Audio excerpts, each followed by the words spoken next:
It is July 23rd. We are in the height of the spraying season, the fungicide spraying season. Most of the beans are at R3 when we first like to get into the beans and start applying fungicides. Most of the corn is either full tassel or even brown silk right now. Calls are still rolling in. I mean, we have our guys with prepays out there. We know how to handle their fields. We have guys that didn't prepay fungicides, and we're getting calls every day. What do you recommend putting on the field, or what do you recommend cutting out of my program, or do I spray it all?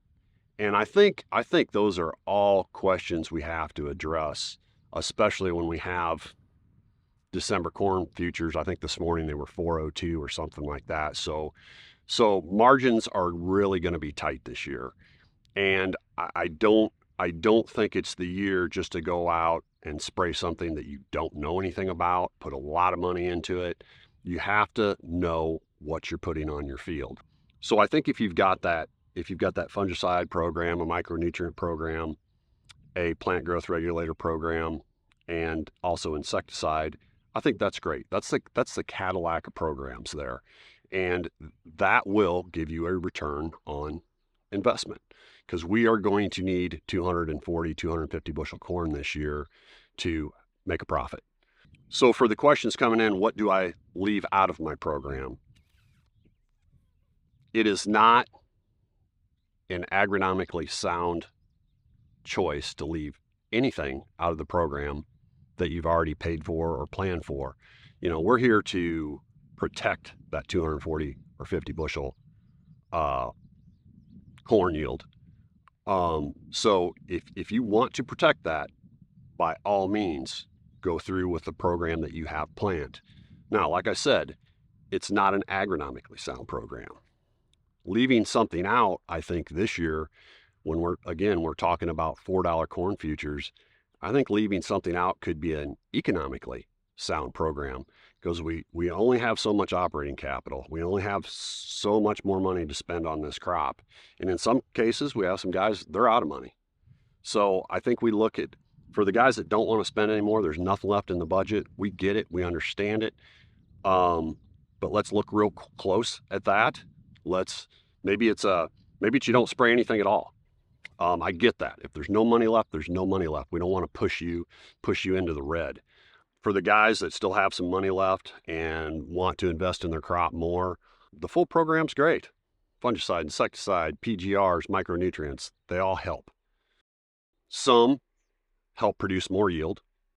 Your micronutrients, your PGRs, your insecticides, your fungicides, they simply protect yield.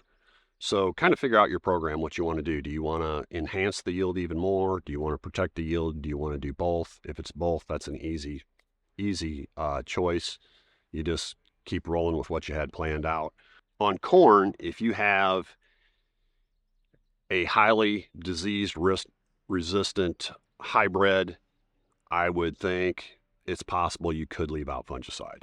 I don't like to say that because we can have harvestability issues. We can have tar spot sneak up on us. But again, we're not talking. I hate to say this. We're not talking agronomically sound right at the moment. We're talking economically sound.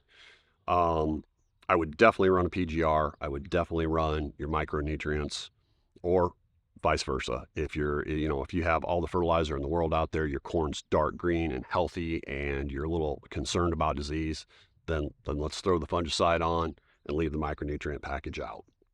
It's just tough decisions we have to make, and it's these things that we have to talk about.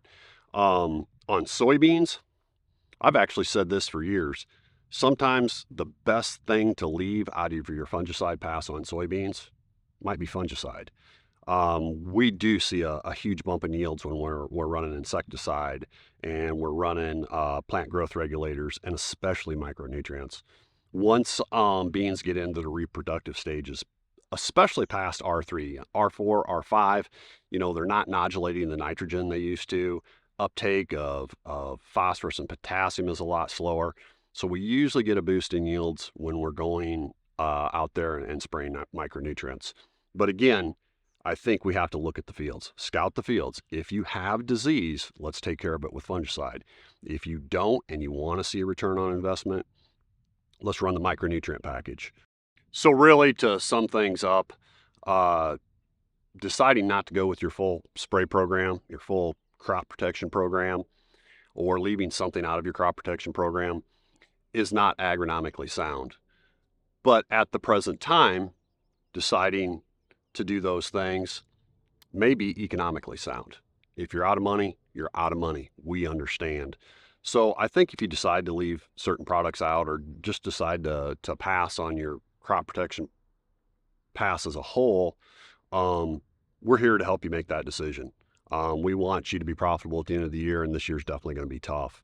Um, the economically sound decision is not to spend more money right now. That may not be the economically sound decision come October when we lost 20 or 30 bushel of yield, and we don't know that yet.